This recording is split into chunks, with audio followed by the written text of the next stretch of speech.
If you are slacking in these departments and wondering why, these are the things that you need to do. One thing that I'm noticing a lot of players are doing right now is speccing their gear in ways that are catered towards one activity, and that is through the use of your players' stat points. If we talk about the stat points here, stat points are used for your character's overall power in certain departments for certain activities. I think it's incredibly healthy to have two different types of stat layouts, one catered for the activity that you're doing and one catered for another, and even the third one. Something you'll more commonly see will be PvP, PvE grinding, and then potentially for dungeons as well. My PvE spec is more catered towards being able to get more damage output for the Gates of Infinity or even peaceful boss damage as well. When you go do world bosses, the more damage you have on a world boss, the more contribution you have. The more contribution you have, the higher percentage chance you have to be able to get boss rewards and drops for yourself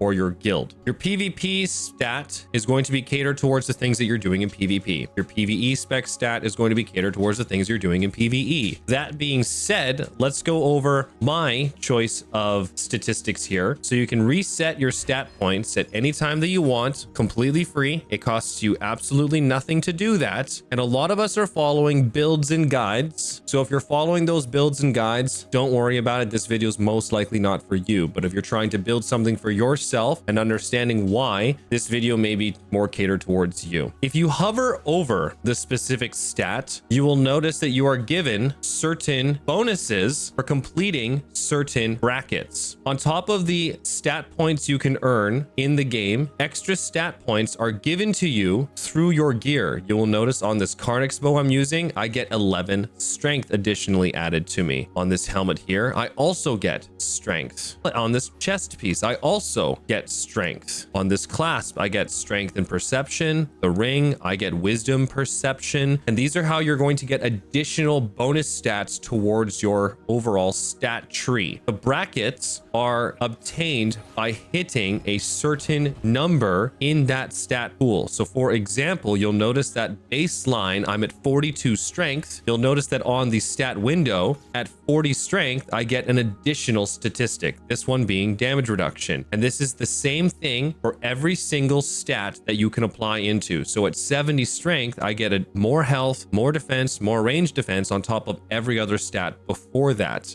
In dexterity, you'll notice you get critical hit chance, bonus damage, movement speed, and then for the last one, critical hit chance, more evasion. Wisdom, you'll notice it's more mana focused and cooldown speed focused. Perception, you'll notice that it's hit chance, buff duration, your attack range increase, your CC potential chance. So when you're building these stats, it's very good to try to focus on the brackets that you will be able to get with this. Since I am a healer in my build, I'm going to want to get to 70 strength as soon as I possibly can. 70 strength is going to keep me alive longer. I'm going to have a bigger health pool. I'm going to have more defense with the gear I'm already wearing. And the longer that I can stay alive, the better it will be for the things that I can do in my role, such as healing my party. This is for PvP though. You'll notice that when I swap to PvE, the stat choice will be much different, and I'll explain as to why. So moving forward with the stats I have left available, I've only got 13 points left to spend, so I can either focus on the bracket for dexterity or I can focus on the bracket for perception. So and wisdom is actually going to be a little bit lower once I'm done my final build. So now I can take a look and go, okay, well, at the bracket, it's going to be at 30. So getting to the 20 point in points is going to be pointless. Going to perception, at 30, I get hit chance, and at 40, I get additional buff duration. So since I have 13 points left, it would be more beneficial for me to go 40 and then put the rest of the points into dexterity until I can get more points to get to 30 dexterity, which my final build will have. I hit apply. There it is, and that is catered for this loadout that I have here. Once I swap over to my PvE spec, you'll notice my statistics here change. I go back to PvP, and here is what we just set up. So let's go over to my PvE build, and let's start talking about my PvE specs. This will be more catered for everyone abroad. Your PvP specs, I recommend following a guide and where your stats will be laid out to based on the role that you're playing. If you're DPS, your stats will not be the same as mine. If you're tank, they may be similar. If you're healer, yours will probably be identical. But let's go ahead and reset these. So I like to use my PvE stats catered towards the dungeons I might be running, as well as any other activities I'm doing, especially world boss. If we go to a peaceful world boss, I'm just going for damage. And yes, healer does have a DPS build. They have a single target build. They have an AoE type build. But let's just talk about stats right now. When I go to my recommended build here for dungeons specifically, it's actually recommending an increase in wisdom. But since I want to focus on something that's a little bit more damage output focused,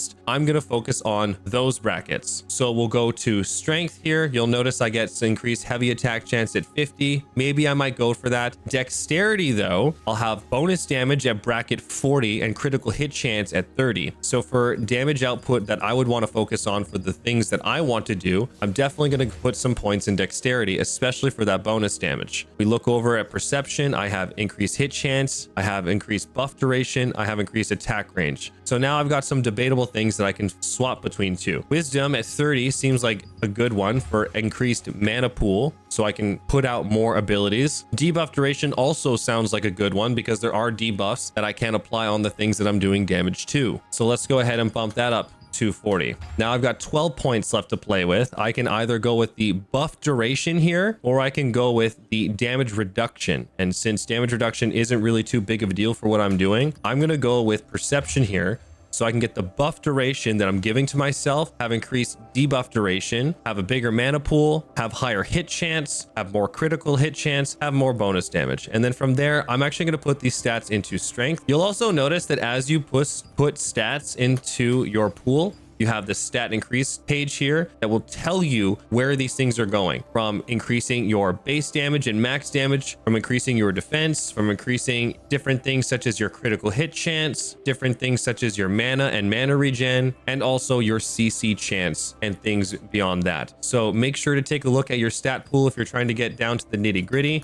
But the biggest things that you'll want to focus on are the brackets that you are hitting. The other thing that will help you complement the builds that you are doing is also looking at your skill sheet. Your skill sheet, you can once again have a PvP build. You'll notice that I have a PvP set build. I have a single target DPS build, and I have an AoE DPS target build. So I like to use the AoE when I'm doing open world grinding or open world dungeon grinding, so I can have good AoE chance, better clear time for the AoE type stuff. I'd use the single target DPS focus to prioritize on things like Gate of Infinity, world bosses, and I use the PvP set or more focused PvP content. Since I'm a healer, you'll notice that all my abilities here, if you are a healer, are solely focused on keeping my team alive. Sleep bombing, defensive buffs, healing pools, increased damage for the people that are doing damage, and things like that. So it is really important to just kind of swap these as you go if you're wanting to min-max. So if I'm going to go do a world boss, I'm going, hey, okay, let's swap to my PvE spec here. I've got my stats laid out. I open this up. I swap over to my single target DPS because we're going to a world boss.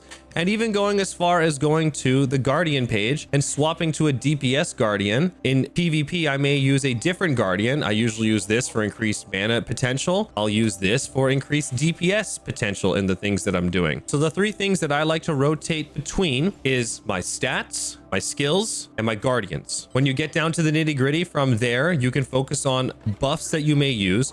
From cooking, you can have things like increased hit chance, increased boss damage, increased loot potential for the efficient consumption of your abyssal tokens, or solent gain, or EXP for your weapon mastery. So all of these things are good to think of. If you're gonna go do Gate of Infinity, and if you're trying to push for a higher rank on the leaderboards, these are absolutely paramount that you focus on this stuff, such as proper statistical spec, proper skill trees, proper buff being used. You can't use Guardian in this, but it's a good thing to mention, as well as your Stellarite, as well as your attack power elixirs. All of these things combined will give you maximum efficiency in the things that you might be doing. As you come closer to an end game situation, you may also get items that are more catered for your PvE stuff. My coveted tome, for example, these are things that I will be using in PvE, but in PvP, I will be using things such as my Karnix Nether Bow.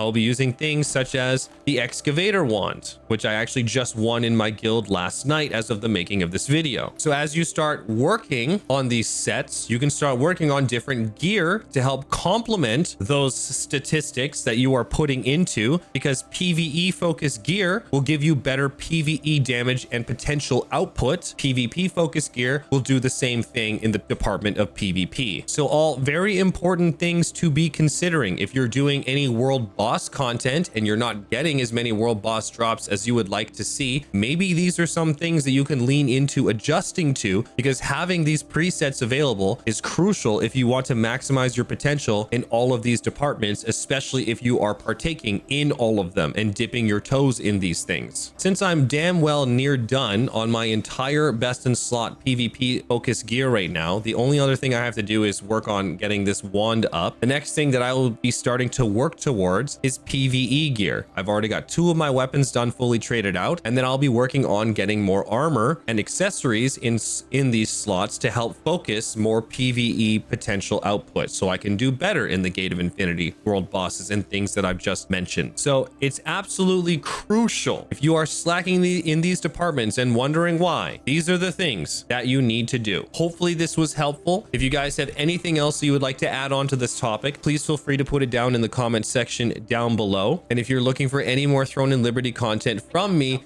make sure to subscribe to check out more of that. I've got lots of guides, lots of fun stuff, staying on top of all the patches and updates as well. And thank you very much for all of your guys' support and watching as well. If you guys want to come check out my live stream, I stream all the time. The link for the stream will be down in the description down below. Come say hi sometime, come hang out and ask questions as they come. If we don't know the answer, someone else always will. But as far as that goes, thank you very much for watching, and I'll see you guys in the next one. Peace.